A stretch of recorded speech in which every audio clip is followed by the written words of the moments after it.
Welcome. Thank you for joining us. We're glad you're here. You may have some memories or thoughts of what church is really all about. Is it a place to get married? A place you go when someone dies?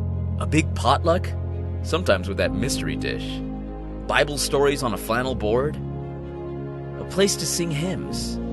It can be some of those things, but it's really learning to love God and to love others, seeing our relationships with family and friends grow stronger, serving our community, and a place to find hope in a world facing trouble. Also that we can share the incredible good news of Jesus with others who need this good news just like we do. We believe Jesus died on the cross and rose again to save us all, bringing us new life, healing, and peace. If it's been a while since you've been to church, or it's your very first time, or you're here every Sunday, no matter where you come from or where you've been, we welcome you to our church.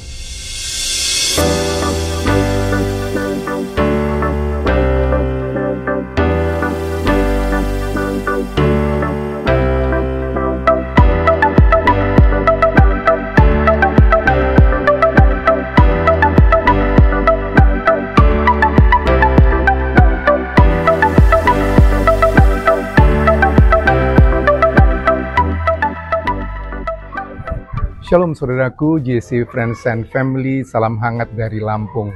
Saudaraku, sungguh bersuka cita kita bisa ketemu lagi, dan kali ini saya ingin mengantarkan, membawa saudara dan kita semua di dalam kebaktian online dari JCA.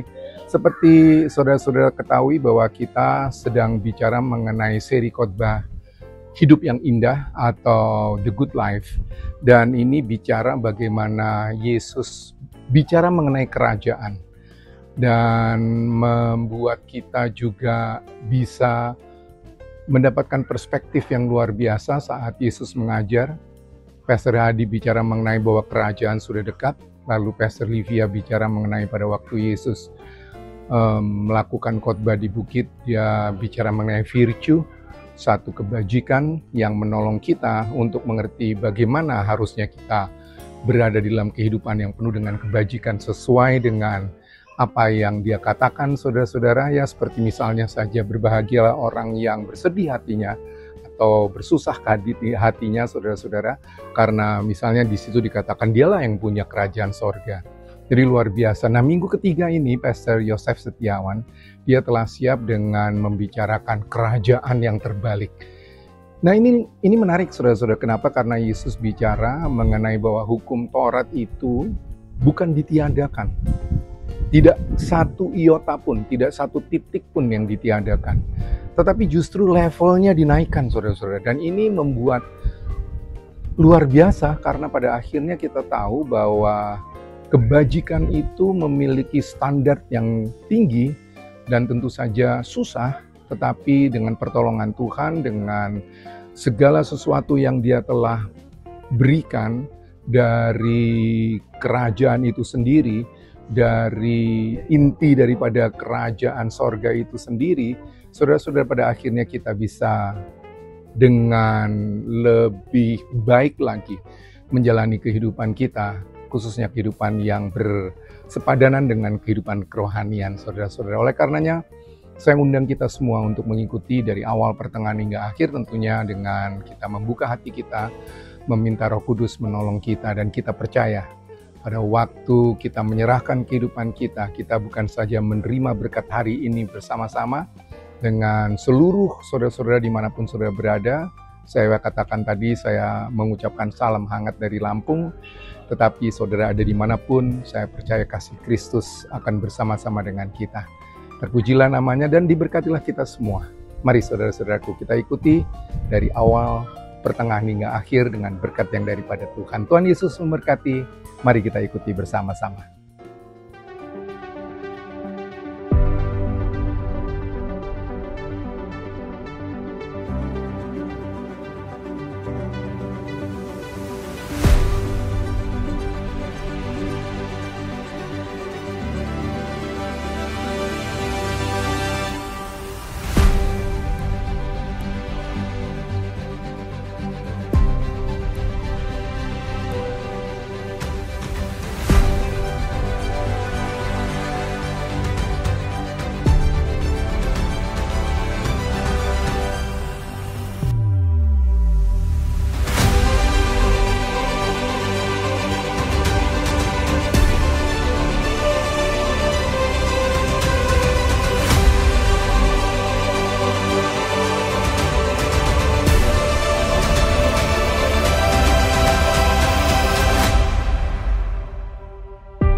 Oke, Shalom Sobat JCE. Selamat pagi, kali ini ada sesuatu yang spesial yang ingin saya sampaikan. Dan kebetulan kita masuk di seri yang ketiga dari seri The Good Life. Nah, saya ini lagi ada di dalam airport, lagi mau berangkat balik ke Jakarta untuk ketemu Anda semua di hari Minggu. Dan kalau mau masuk ke airport, biasanya kan kita perlu ada beberapa dokumen yang pasti, udah ada pembelian tiket, lalu udah ada paspor di tangan, bahwa kita ini legal dan masih berlaku. Dan kali ini saya membawa tentang A Good Life dan seri dari bagian The Inside Out Kingdom atau kerajaan dari dalam keluar. Jadi biarlah pada hari ini kita mau menerima sesuatu yang baru dari Tuhan. Kita mau berdoa dulu ya. Tuhan, terima kasih buat hari ini. Kami siap Tuhan untuk mendengar firman-Mu Tuhan, untuk mendapatkan pencerahan yang baru supaya kami Tuhan diperbarui dari dalam keluar, mengikuti sesuai dengan kehendak-Mu Tuhan. Dan kami siap menerima firman-Mu dalam nama Yesus. Amin. Nah, Bapak Ibu, kalau biasanya kan, kalau sebuah kerajaan itu ya, kalau zaman dulu dan sekarang sangat berbeda. Kalau misalnya kita masuk di sini sekarang di Indonesia gitu, kita mesti masuk ke istana. Nah, masuk ke istana juga mesti ada dokumen, mesti ada kelengkapan lainnya, mesti ada banyak persiapan dan lain-lain. Dan dalam hal ini, kalau mau masuk ke kerajaan Allah, ada beberapa kunci yang harus kita ikutin. Ada beberapa hal yang kita harus sepakati dan harus kita lakukan. Kalau enggak, kita nggak akan bisa masuk.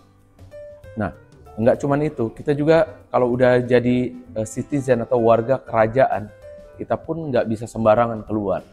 Dan kita harus dipersiapkan, kita itu harus kuat, kita itu harus berbeda untuk dipersiapkan ke luar dari kerajaan itu, karena tempatnya biasanya istananya terpisah dari civilization gitu, peradaban.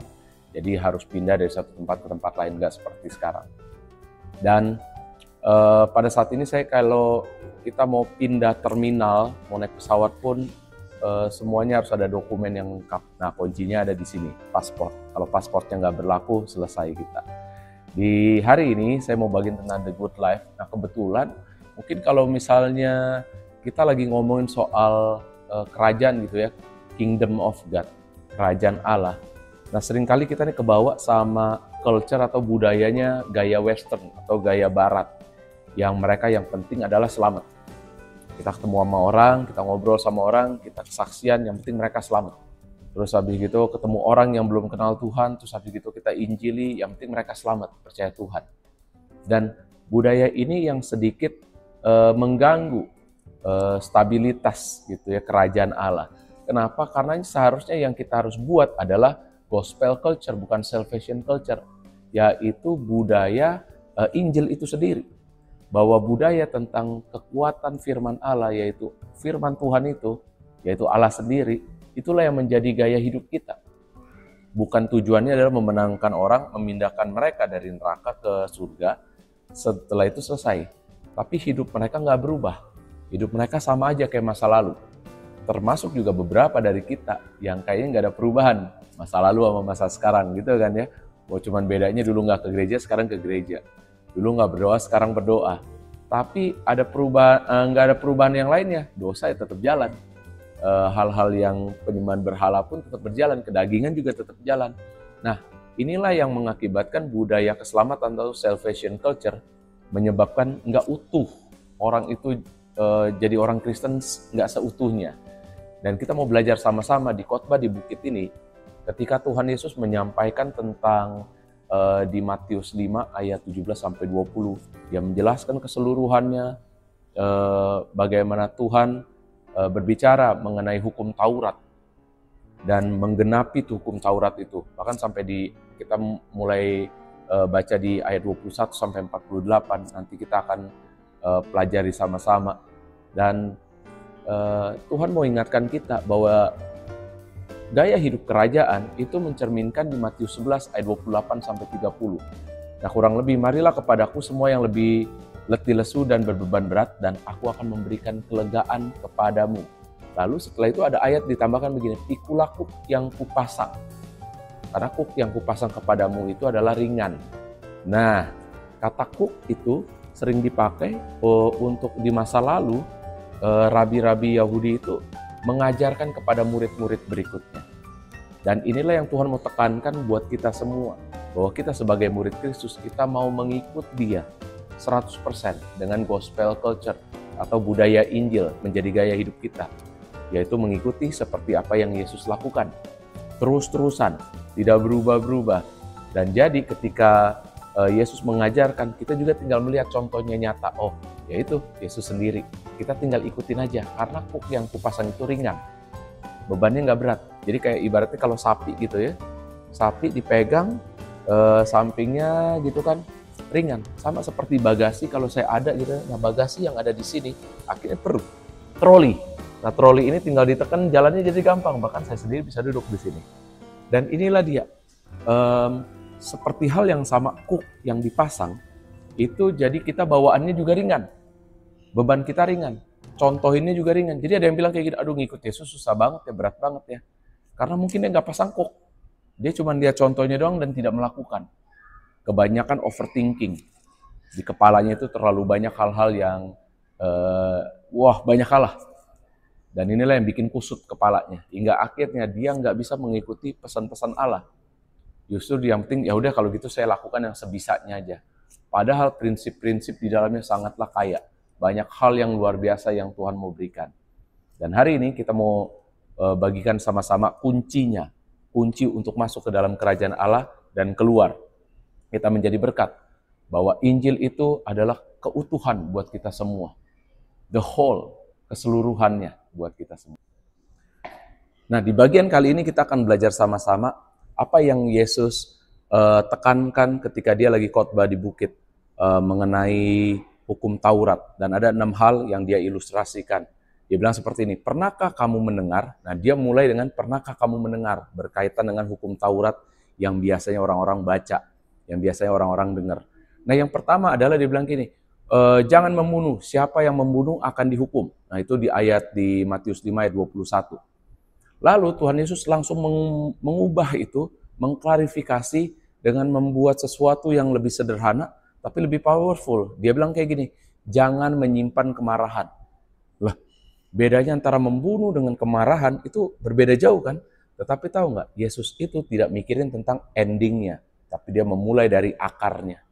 Akar orang membunuh biasanya dimulai dari emosi yang nggak bisa dikontrol, yaitu biasanya mulai dari anger atau kemarahan, kebencian. Jadi ketika kemarahan itu muncul, orang berbuat semaunya. Saya pernah bahas tentang epinervin.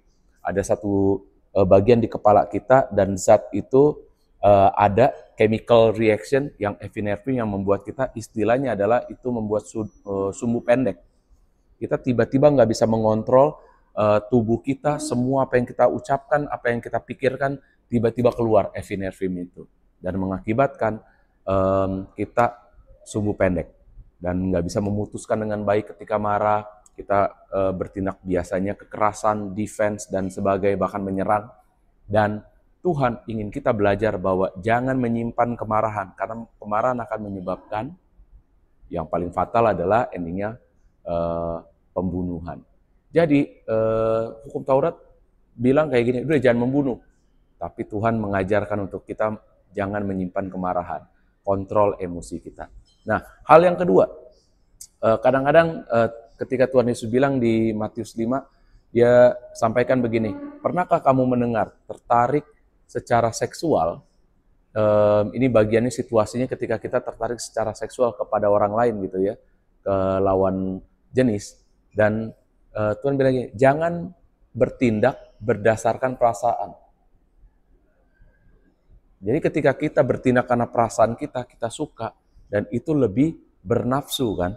Nah, tetapi Yesus langsung mengubah di bagian berikutnya adalah jangan memupuk nafsu di hati. Nah, artinya apa?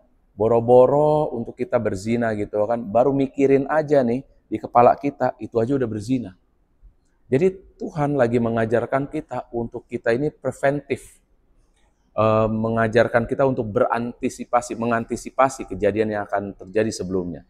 Jadi 2 hal ini kita belajar bahwa untuk kalau kita tertarik secara seksual di hukum Taurat, udah jangan pakai perasaan, jangan pikirin, ya udah gitu kan. Tapi lihat-lihat doang, nikmati secara kasat mata, oh nggak bisa.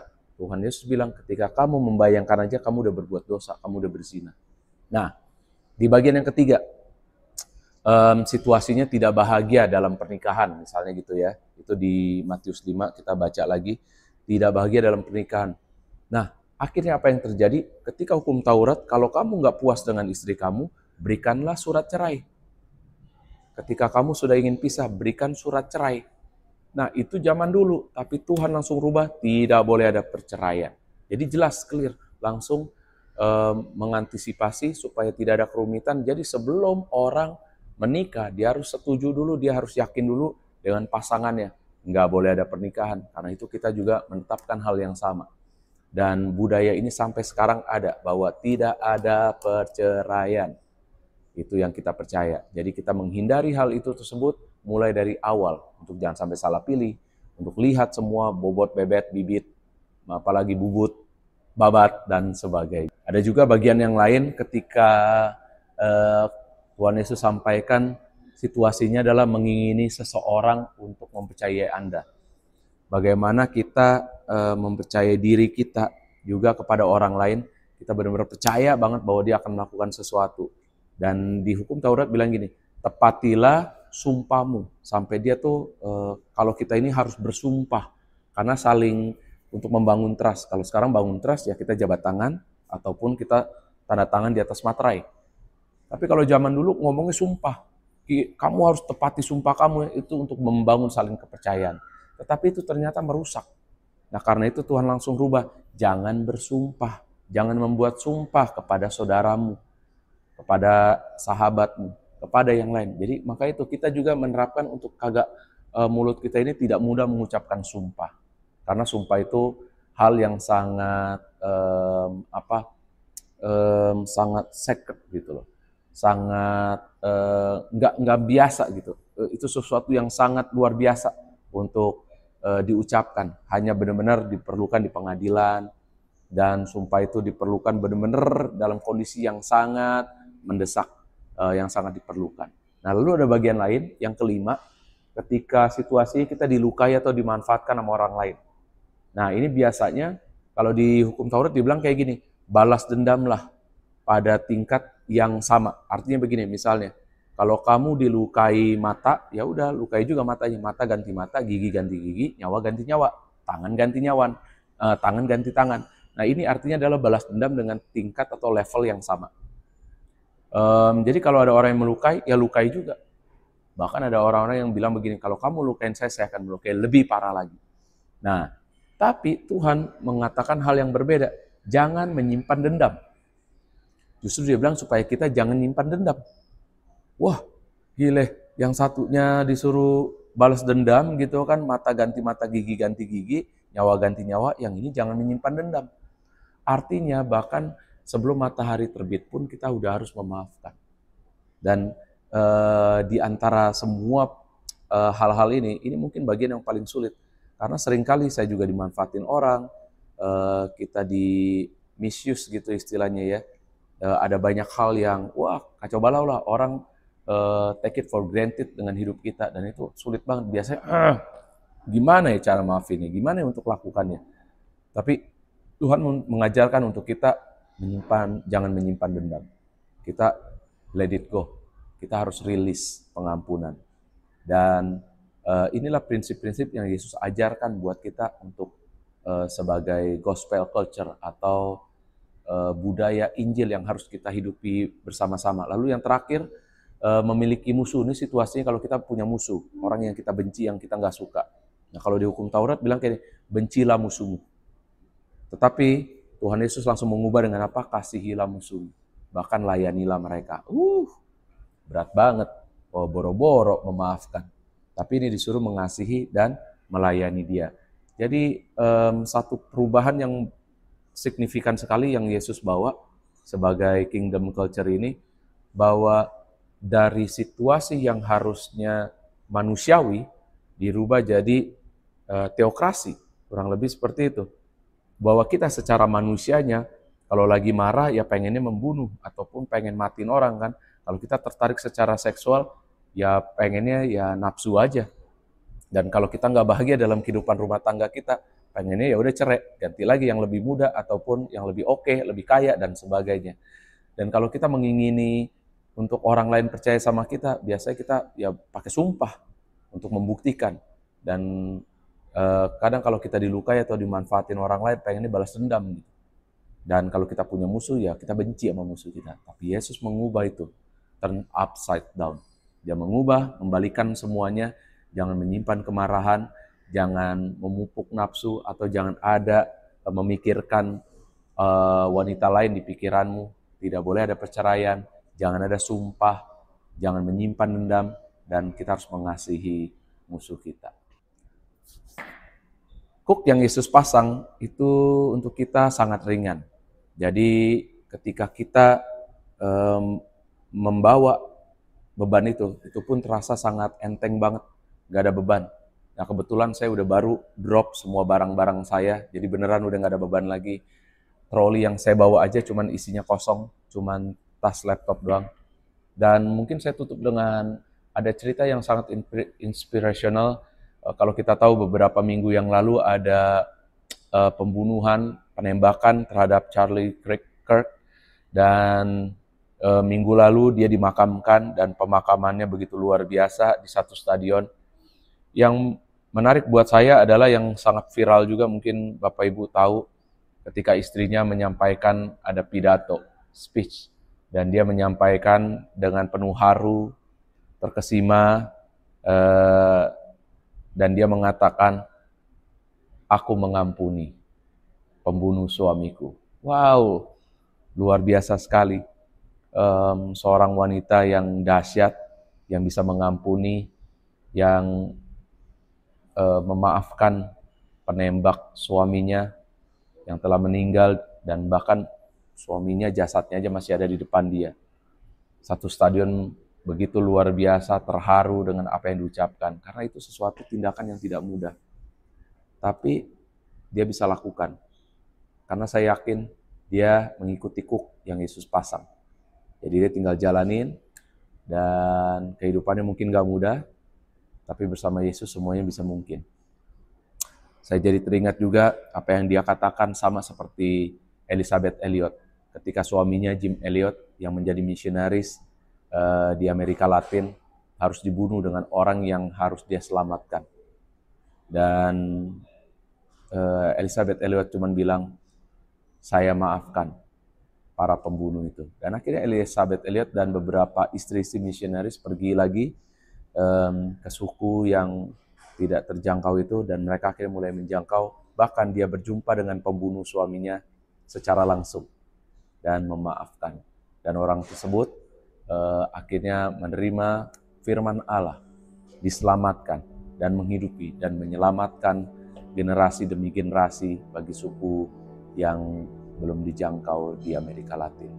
Dan hari ini biarlah kita mau merayakan sama-sama. We want to celebrate. Enggak cuma keselamatan yang terjadi dalam diri kita, tapi juga gaya hidup kerajaan ada dalam diri kita, untuk kita membuat kerajaan itu dari dalam keluar menjadi berkat buat orang lain. Tuhan, terima kasih buat hari ini. Kami memberikan hati kami kepadamu Tuhan. Kami berikan jiwa kami kepadamu Tuhan. Kami mau hidup kami adalah hook yang Kau pasang Tuhan, sehingga itu berjalan dengan ringan, mengikuti apa yang Kau mau, mengikuti kemanapun Kau pergi. Tuhan, pakai hidup kami Tuhan, dan biarlah kami menjadi kemuliaan bagi nama-Mu Tuhan, bagi orang lain, mereka dapat diselamatkan dan menerima Injil ini secara penuh. Di dalam nama Yesus. Amin. Tuhan Yesus memberkati. Bye. See you.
Nah, gimana saudaraku? Kita pasti diberkati ya. Dan saya sungguh sangat diberkati. Pastor Yosef, terima kasih.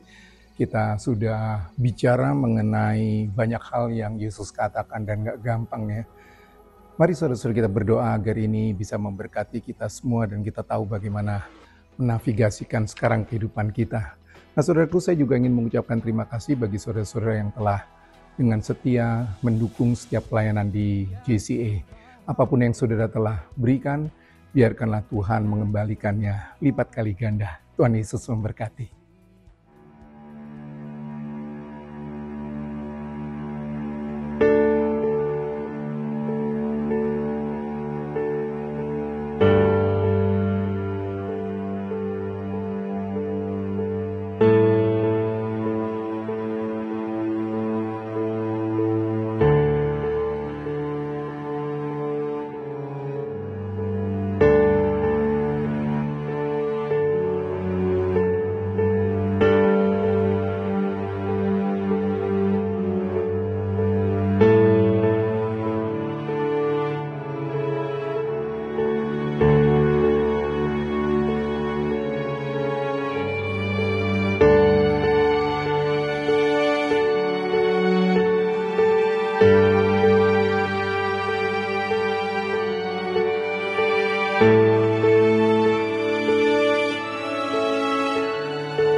Berkuasa di bumi di surga, bertata dalam kemuliaan. Dialah Tuhan Allah kita, namanya berkuasa, pembebas umatnya. Betapa hebat.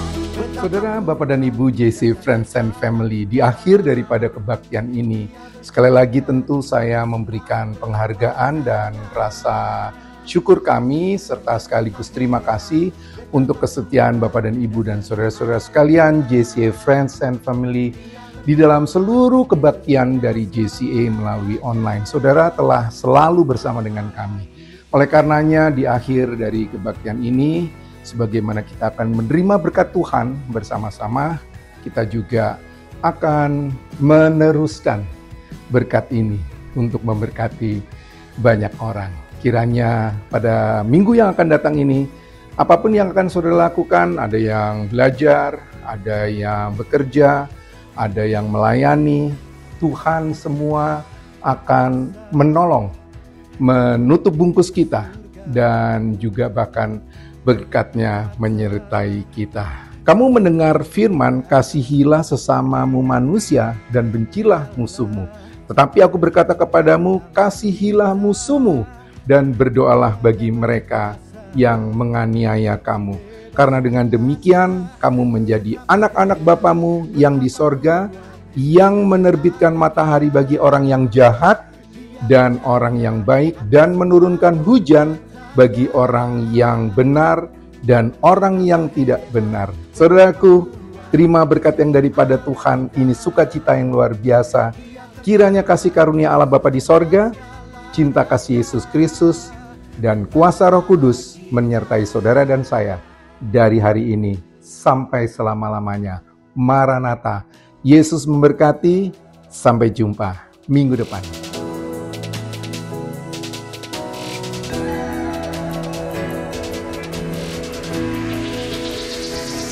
Betapa hebat, betapa kuat dasarnya Allah kita.